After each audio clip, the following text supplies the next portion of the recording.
So the game seemed to be quite the same opening, so we can skip ahead until then, because even those two Marines that Jan was talking about earlier are still there. They were there. Just that they're sitting in the base. And yeah, but when he started talking about 111.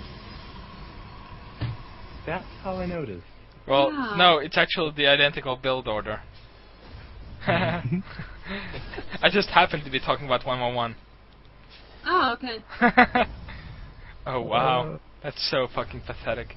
Okay, 550, 556. That's good.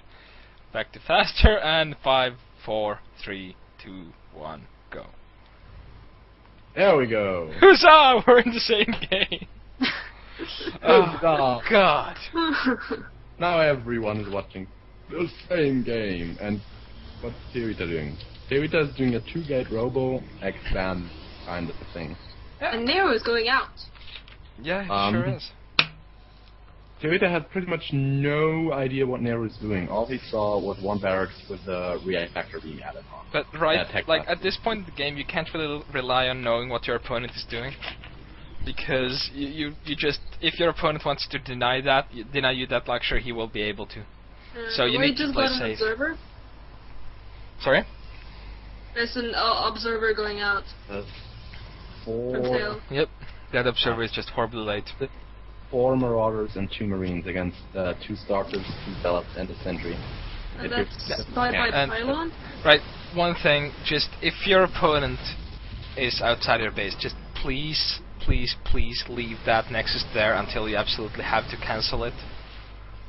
For several reasons. Oh, that was not the best force field. It was not... Okay, it was better than I thought initially. It was better than I thought. But the big... Nero invested into getting concussive shells there. Those concussive shells are absolutely useless if Marauders are with their backs against the force field. Yeah. Well, not absolutely useless. They do deny some damage from the Zealots. Quite a lot, even. They deny like 2 or 3 hits before the Zealots can actually reach you. And, like, the possibility of you having to kite something is quite large, so getting that concussive shells is a good idea. But what I really would like Toita to do is to not have his fucking Immortal get stuck between a pylon and a robo bay. Yep, that was horrible. Killing the Immortal, which was the worst choice he could make there. It would have been better to kill the robo facility. No, kill the fucking Cybernetics core, man. Or the Cybernetics core, which is even cheaper. Yeah. Or build a warp prison. Yeah, The cheapest solution would have been kill the Cybernetics core and build a new one. The second cheapest, the warp prison, plus the added benefit that you could actually do something with the warp prison. Try and do a drop. Or just take it with your army and have a mobile warp force. Yep. There's a factory coming in? Yep, scouting factory. It's actually quite normal, because that factory will not die at all by anything Toita can have at this point. And if you are going for a Marine Marauder force, just having that factory scouted is excellent, because you already have that starport. So yeah, one thing that I dislike about using a factory scout is that that is pretty much a dead giveaway that you are going Marine Marauder against your opponent.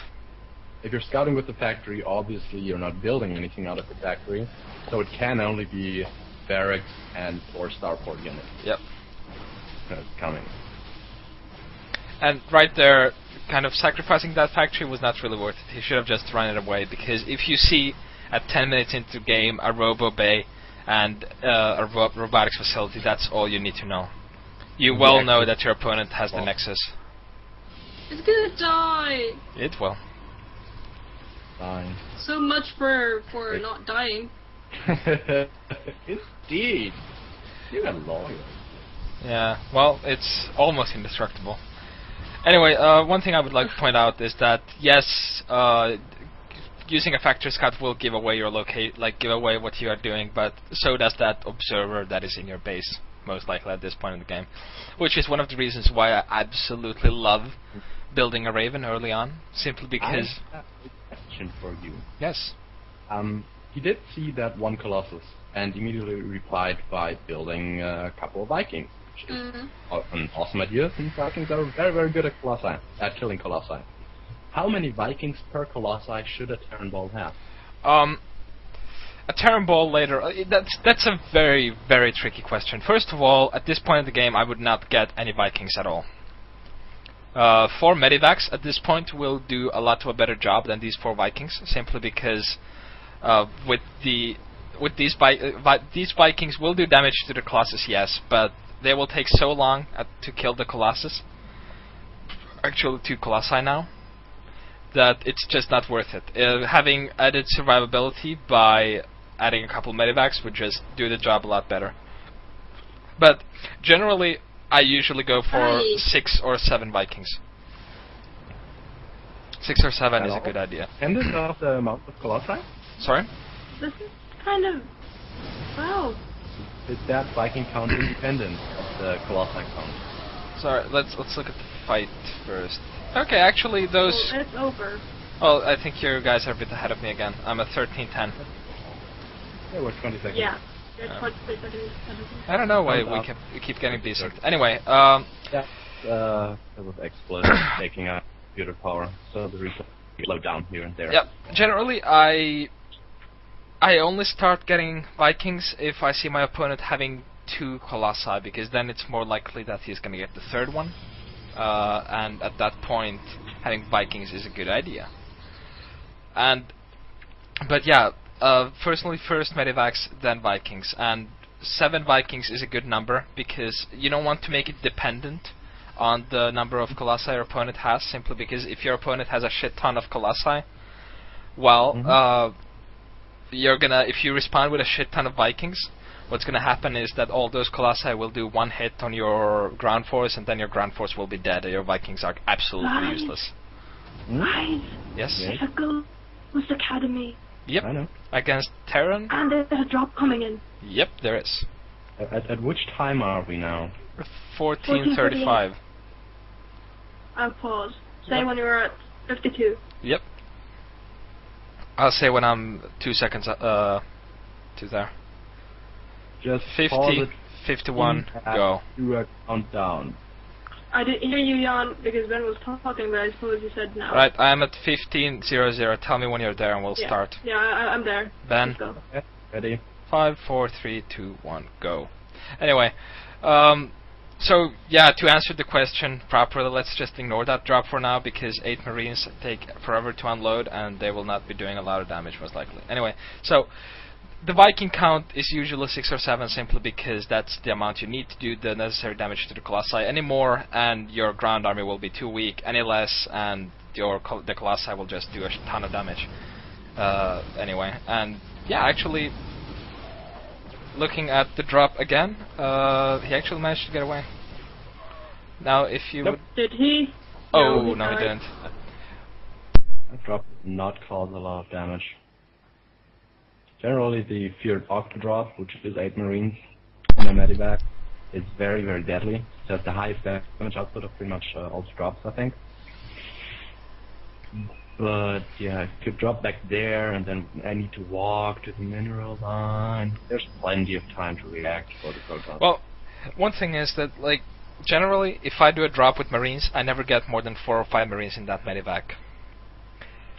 One reason alone. Dropping 8 Marines takes forever. It really, really takes forever. It is these... Okay. Sorry? I think it takes about 8 seconds. Which is way too long. And having... That's why I prefer Marauder drops over Marine drops. What the hell just got destroyed? Anyway, I just prefer to have Marauders because Marauders just takes less time to unload. And now if you look at Neru's army, he really would like some Medivacs in there. One stim and you've already killed 1/10 of your army. Yeah, but speaking of Marauders, there's an awful lot of Marauders. Theoeta is very stalker heavy.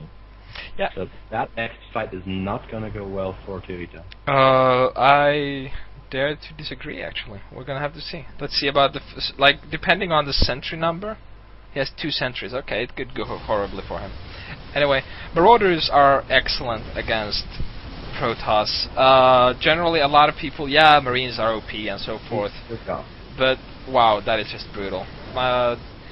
Since we're actually doing this for Teoita, that Colossus Micro needed to be improved quite a lot. And no, don't try and kite stuff. Wow. Okay. That did not go well for the turn. No, it did not, and that is simply because he did not have any medivacs. That's the only reason why he lost that bad. I mean, the Colossi were killed fast enough, but because of the lack of medivacs, there was just nothing to heal up his leftover units. And now if he continues making Vikings... No, he's actually making medivacs right now, which is a good choice. But Teoita is already attacking. And why is he loading up units now? He needs to get everything up to defend there now. Loading up units? I think you're ahead of me again. I'm at 19 now. Yeah, loading up units because basically the best thing you can do at this point when you're far behind is that you just go and drop and buy time with that.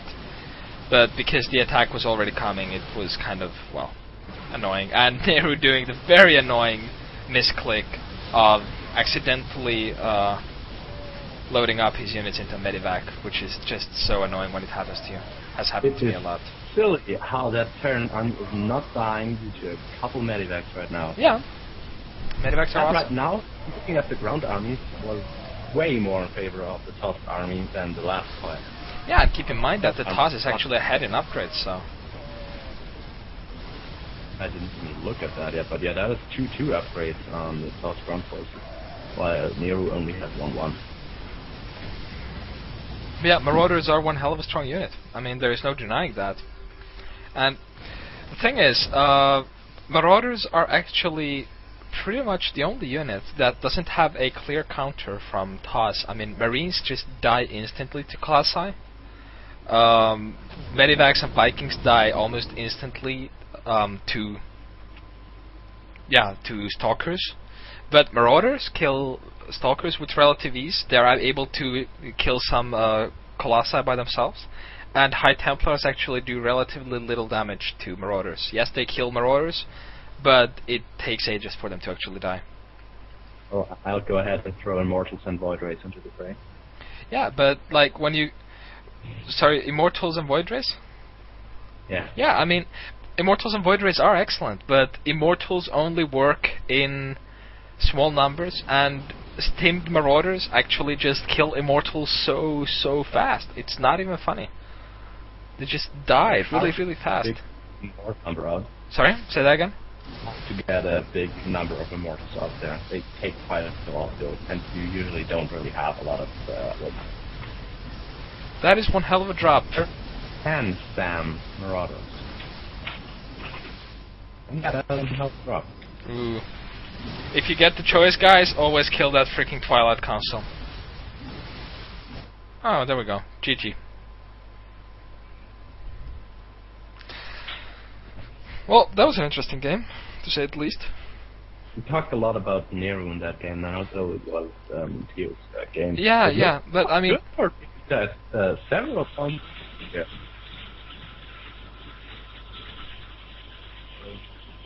Ben, you are very quiet right now. No, I'm not very quiet, it's that Lufus is very loud. Lufus? Right, that's bizarre. Anyway, let's go into the second game. Mm-hmm. Or can we be very clear about which game we go into this time? Yeah. Teoita versus Tietush is the next game. Mm-hmm. Mm-hmm. Let's load that up and wait for Lufus. Yeah. Lufus, you back? Yeah. Next game is Teoita versus whatever the guy's name is. The last game on the list. Not Nehru. Not Nehru. Not Nehru. I'm gonna call him TH. TH! Yeah. TH! It's supposed to pronounce TH, of course. Oh wow. Duh. Anyway, to talk about the previous game a bit, Teoita played quite well. I do have to give him that, but there was like Colossi are they are traveling units. You can't stay on them for too long in a TVP match.